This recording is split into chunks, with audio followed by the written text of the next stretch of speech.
Arun Venugopal, sitting in for Leonard today. Kiran Ahluwalia lets us travel to distant parts of the world with her voice.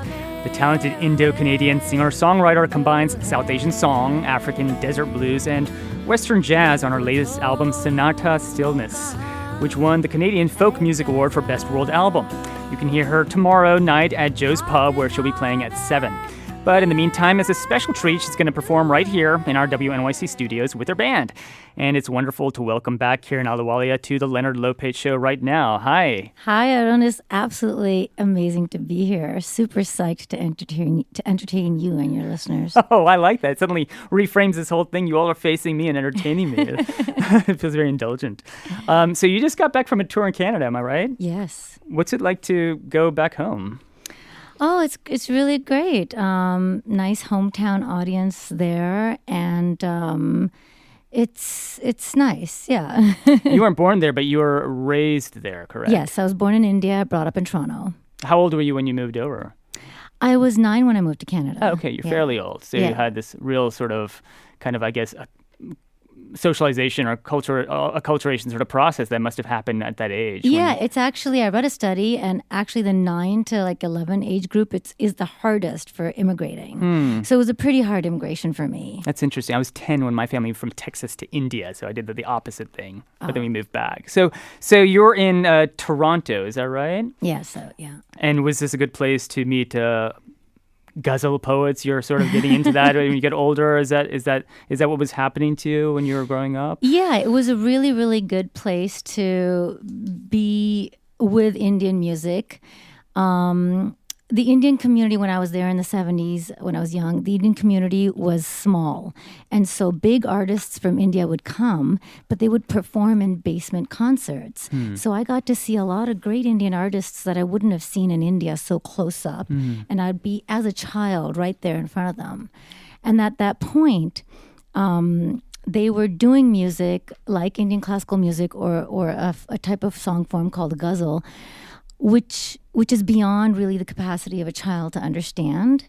But I was, even at that age, mesmerized by those kinds of melodies. And so I was just glued to them. So, I mean, for those who don't know, how would you describe the ghazal? A ghazal is it's a lament. It's a lament about not being united with your beloved, not being united with any kind of passion that you have.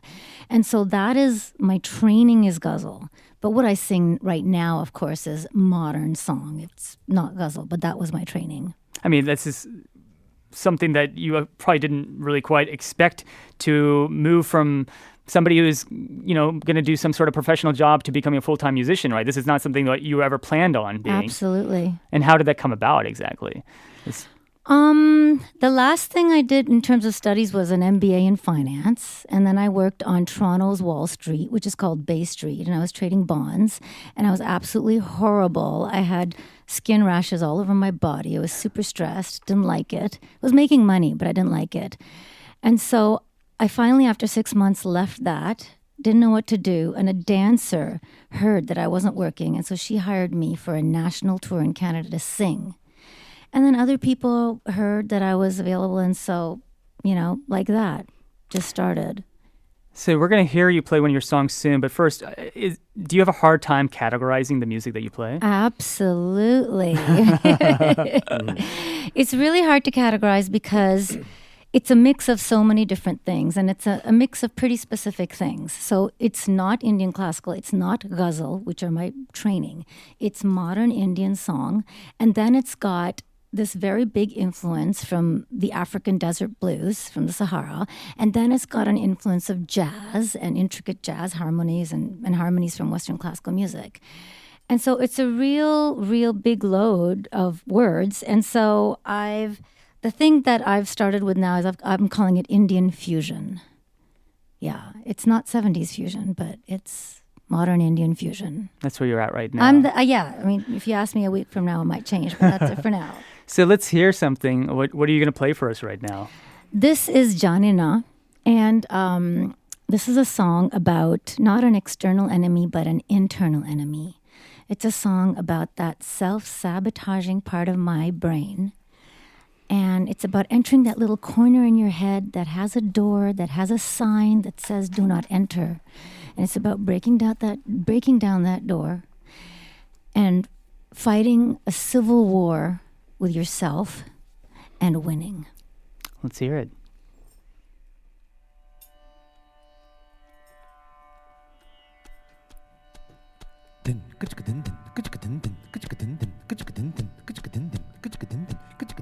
जाने ना जाने ना जाने ना कोई जाने ना जाने ना जाने ना जाने ना कोई जाने ना मेरे अंदर एक कमरा है मेरे अंदर एक कमरा है जिसके दरवाजे पे लिखा है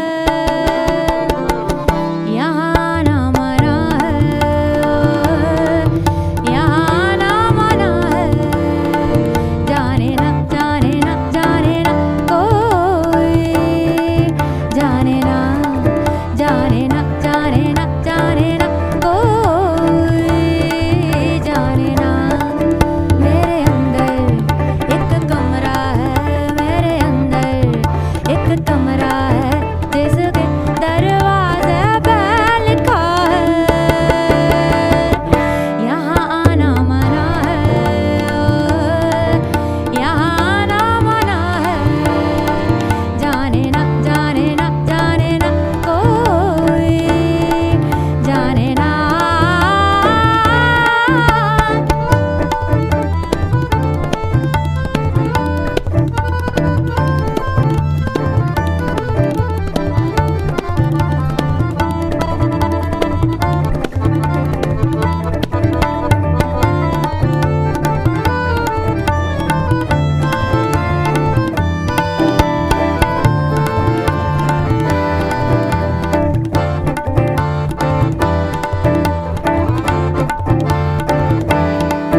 पर फिर भी एक चाहत है पर फिर भी एक चाहत है जो कहती रहती है चुप के कुछ कमी है तुझे इस नशे में ये तूने भी माना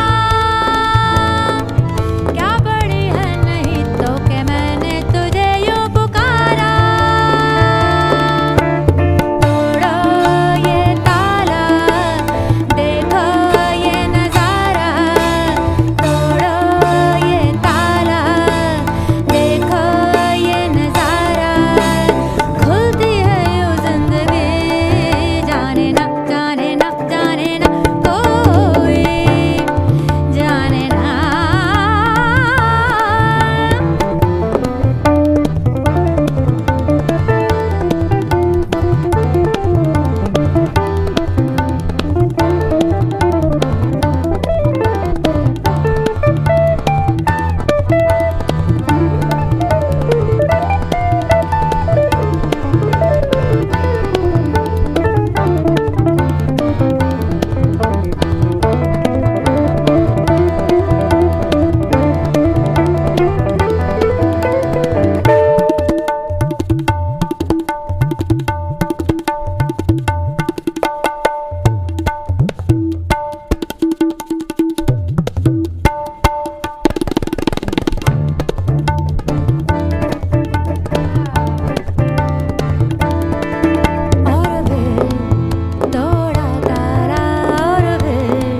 or something I should be like sipping on as I listen to this. Now, one of your band members, Rez Abbasi, is a jazz guitarist in his own right, sitting here. He has a special connection to you. You guys are married, am I right? Yes. So far. So far. Okay, You that's actually good. heard jazz in that piece? I will not label. So what's it like to be married to the band? Well, it's actually pretty awesome. When I met Rez, before I met Rez, about 13 years ago, Who's counting? I was ready to kill my guitar player. Wow. Yeah. And so I was almost ready to quit music. I thought, I cannot tour like this. And then I met Rez, and he entered my life, and we started touring together. And honestly, he made it possible for me to continue touring. And it's there's so much music that gets born because we live together and because we are in such close proximity to each other.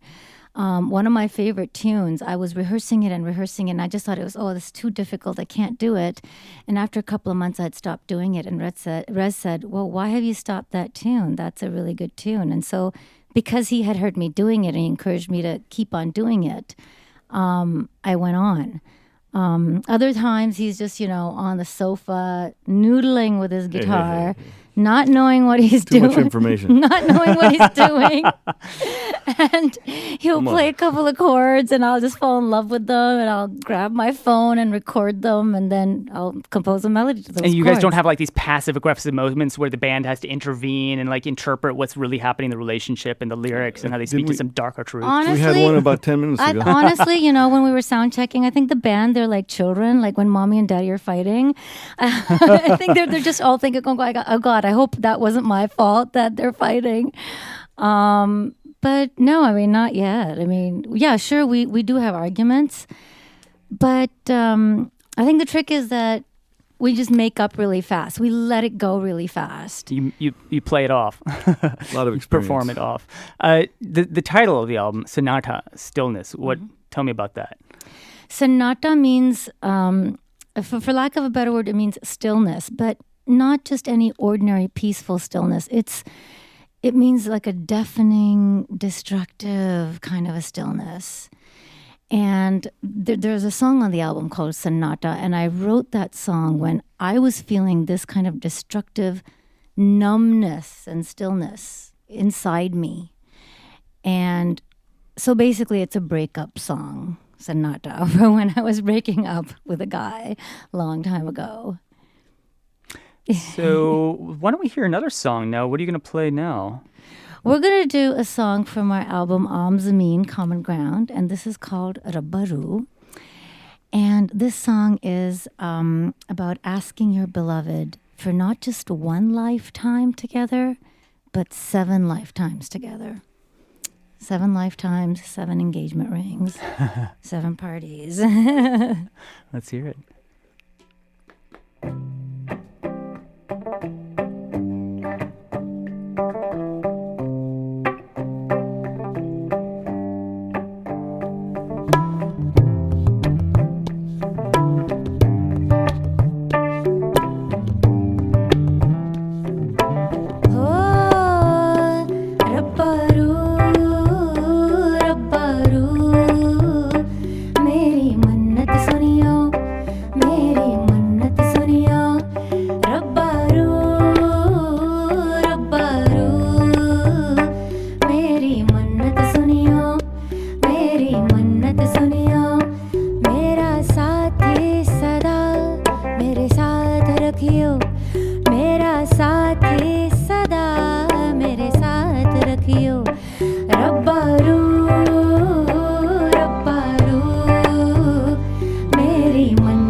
सुनियो मेरी मन्नत सुनियो रब्बारू रब्बारू मेरी मन्नत सुनियो मेरी मन्नत सुनियो मेरा साथी सदा मेरे साथ रखियो मेरा साथी सदा मेरे साथ रखियो रब्बारू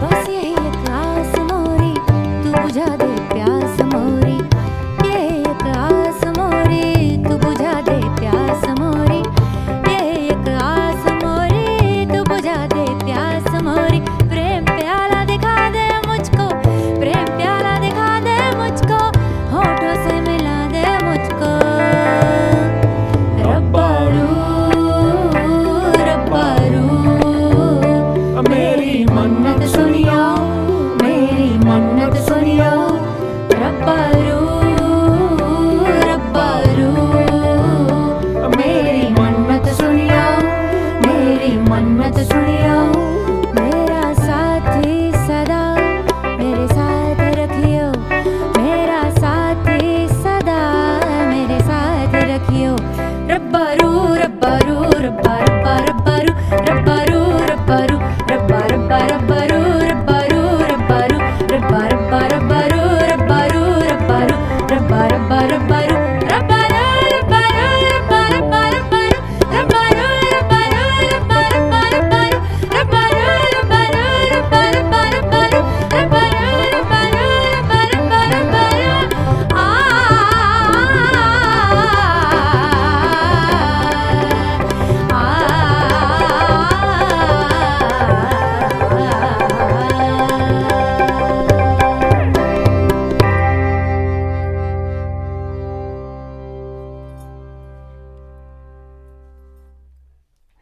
Oh, you guys, that was beautiful. Thank you. Thank you. I like it when you sing for me.